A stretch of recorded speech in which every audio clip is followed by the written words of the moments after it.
Diba? Comment lang kayo mga idol. Malapit ng Pasko, mamamasko. Ngayon, punta tayo dito. Hanapin natin itong mga nag-react dyan. Dapat matawagan natin sila. Try natin to si George. Punta tayo sa messenger niya. Tawagan, pwede. Mag-ano muna ako, mag-thumbs up. May buntag, ma'am. Okay, mag-thumbs up na lang ako.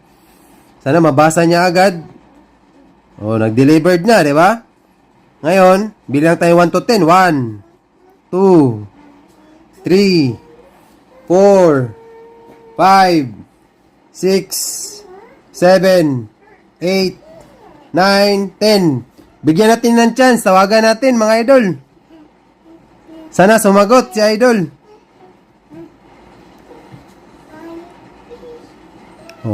Loudspeak natin. Ayun, nagring. Sinagot ni idol. Idol, naamang pasalamat. Meron po, sir. Pwede mo i-send ngayon para mapadala ko na ngayon. Pwede po, sir. Yung ano lang, pangalan mo at saka yung number, okay na yun. Sige, sir. Ngayon.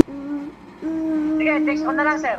Ngayon, antayin ko ha, kasi isi-send ko ngayon mismo. Ngayon mismo. Okay, sir.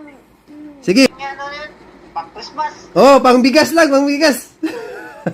Idol, salamat. Sige, sir. Thank you. George, thank you sa inyo. Salamat sa inyo dyan, mga kaibigan. Idol, thank you. Sir, dagdagan para pang pamasko namin, sir. Nakadipin kami lahat. Ay, mukhang maganda, talaga, mukhang maganda bahay nyo eh. Hospital, sir. Nakadipin kami lahat. Anong ginawa nyo sa ospital? Naka-duty po, sir. Duty.